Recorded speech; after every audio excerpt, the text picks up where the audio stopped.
Bismillahirrahmanirrahim. Assalamualaikum warahmatullahi ta'ala wabarakatuh. Alhamdulillah rabbil alamin, wassalatu wassalamu ala asyrafil anbiya wal mursalin wa ala alihi wa sahbihi ajma'in. Alhamdulillah, we are continuing our series of videos on free life coach training program. We hope that we will join us and then go to our download our book, inshallah, Positive Islamic Psychology, a transcendent model to achieve peace, happiness and success in the 21st century. Inshallah, we'll upload the corrected version in about a month's time, and then you can go through our training program. We have more than 450 videos in Islamic Psychology, YouTube, Islamic Psychology, PIP, as well as Islamic Motivation, PIP, Islamic Da'wah, and so on. Alright, so this is a program that we hope to transform the Ummah towards a positive development as we face the challenges of the 21st century. And I have gone through with you what are the challenges of the Ummah, why this program is very important in the transformation of the Ummah, what can be done through motivation, mentoring, coaching and counseling, and then what are the objectives to train 10,000 of our life coaches all over the world as volunteers to help the mosques, the Islamic Community Center, local villages, towns, cities, and so on. Our approach to MCMC, all right, motivation, our motivation, coaching, mentoring and counseling approach, which is going to be the second book, Positive Islamic Psychology series book on this approach, and then the challenges we face as the Ummah, and then in overcoming, what are we supposed to do, all right?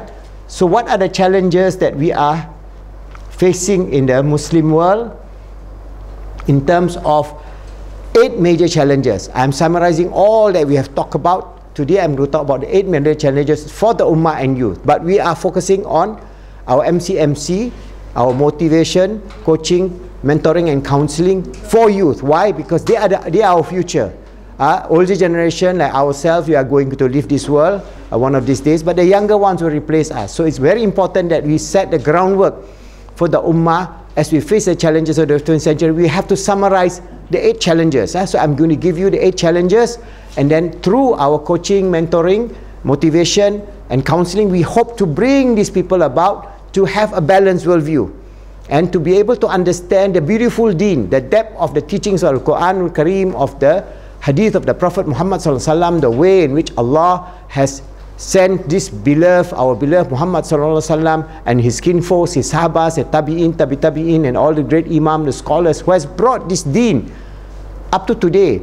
So many challenges, yet this deen is alive and vibrant, regardless of the challenge that we face. And the challenges of the 21st century will be so severe that we have to prepare the ground right now, so that our young people will have the necessary knowledge, tools and capability to practice Islam and face the challenges they are going to face, like it or not. So what are the 8 challenges?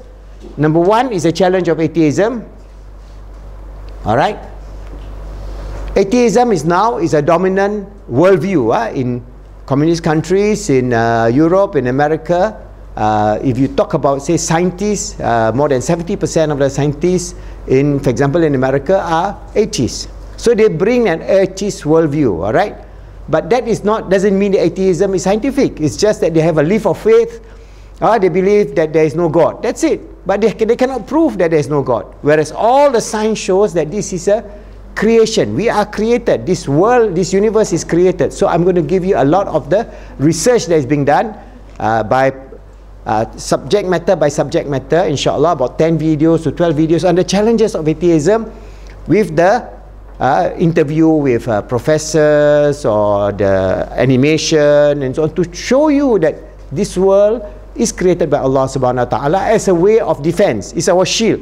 All right, apart from our approach using ilmu kalam, the traditional approach, the 20 sifat of Allah and so on, that is good. All right, that we can actually logically defend Islam, but we have to bring in the science of genetics, the science of cellular, molecular biology, the science of cosmology, the science of neurobiology, the science of psychology, so many of the sciences that we have to bring together to refute atheism. And we can do that. That means our belief system is not just hot air, it's not just belief without nas or without just blind faith. It is not blind faith. It's faith with rationality, with proof.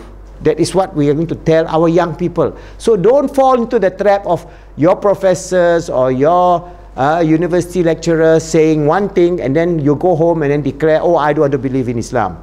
All right, that is happening to a lot of parents, and the parents were shaken because their children were brought up as good Muslims. When they go to the universities, when confronted with the atheistic worldview, materialistic worldview, they are lost up. But inshallah, we can bring them back, and that's the duty of our life coaches, to bring them back towards this middle ground.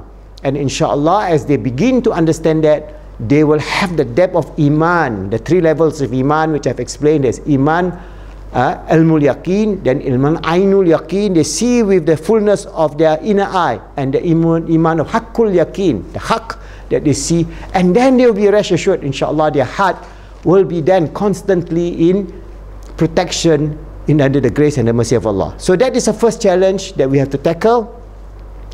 The second challenge that is now becoming a global phenomena is anxiety and youth. So youth are facing a lot of challenges in life. They faces the idea of who am I? What are the existential question? What am I supposed to do in this life? Where am I going after I die? What job I want to do? Why am I suffering? Why? So many why. And that create a tremendous pressure, very artificially created on this generation of young people until they live in anxiety all the time. They are stressed out. All right, they are stressed out going to school. They are stressed out having relationship. They are stressed out having problems with their parents. They are stressed out having no job. They are stressed out having no money. On so many of the challenges they are facing. So this anxiety has to have a solution, and that solution must be a balance. And we are propounding our idea of positive Islamic psychology, the psychology in which we can help them overcome anxiety using the sciences of the traditional Islam, understanding of the nature of our spirituality, our ruh, understanding the nature of our heart, our qalb, understanding the reality of our akal, that is our mind and our brain, and understanding the nature of our physical existence, our jasad, and all of them playing together can relieve us of anxiety, fear and worry. All right, so that is the second challenge. The third challenge is depression. All right, so we have youth and depression. This is where they have this idea of that the world is not fair to them, and the parents is not fair to them, everybody is not fair to them. All right, but the resiliency of our younger generation, the youth, is now being broken down, and they become very fragile human beings, and any little thing becomes something that is very depressive, and they go through tremendous episodes of depression. And we have to find a solution, because this is the major problem. 51% of the youth in Canada, for example, have anxiety and depression. 51, not 5%, 10%, 51% of the youth. And in certain countries is even worse. All right, then number 4 is suicide and youth. So now young people are just killing themselves, jumping off themselves from the highest building, jumping off from the highest bridge, okay, taking overdose of sleeping pills, and so many of the ways and means in which they commit suicide. Why are they committing suicide? Are they poor? No, they are poor. They are having anxiety, having depression, having suicide ideation, and in the end that become a way out of the trauma of life, the tragedy of life, because they are not living in sakina, they are living in shakawa. Shakawa is basically tragedy, and our life today is being driven by this idea of tragedy and suffering and so on, without any relief. So this is the problem of a worldview based on atheism, based on no meaning and no purpose in life. So we have to bring an answer to that, and suicide and youth is a very major problem that is affecting all advanced countries, Japan, South Korea, Sweden, America, Canada, everywhere in the world, Australia.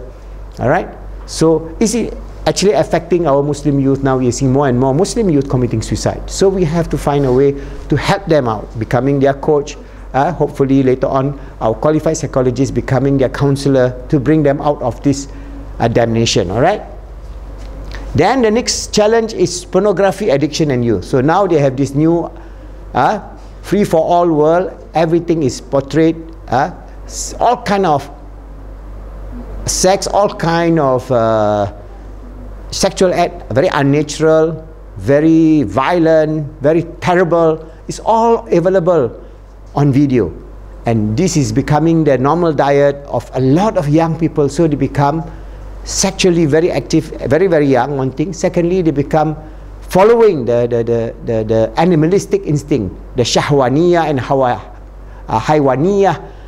In Islam, we have this level, this lowest level of shahwaniyah and haywaniyah becoming their lifestyle. So they're becoming like dogs, pigs, cats, you name it, whatever it is.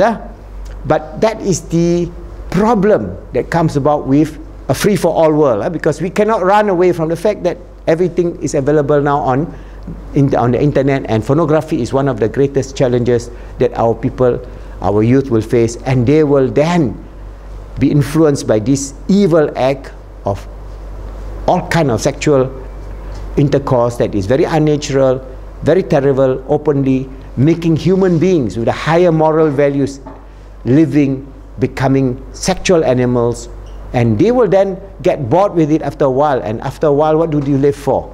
So this is where we have to save them from pornographic addiction and all the other addiction, and the other areas in which I will discuss inshallah in the next video, of all the 8 challenges that we Muslims must be prepared to now. And the way forward is for us to train inshallah from our perspective and initiative of many other NGOs, Muslim groups, mosques and Islamic community centers, each of them developing their own program. This is one small effort that we are doing to try to train 10,000 life coach through Khalifa Education Foundation and Islamic Psychology Center as our way forward, hoping for the grace, the mercy, the help of Allah subhanahu wa ta'ala, knowing that He has entrusted us with this deen and entrusted us with this objective of doing something good, to be His true and sincere servant as His Khalifa on this earth, always striving to make ourselves good, helping others to be good and making the world good, inshallah.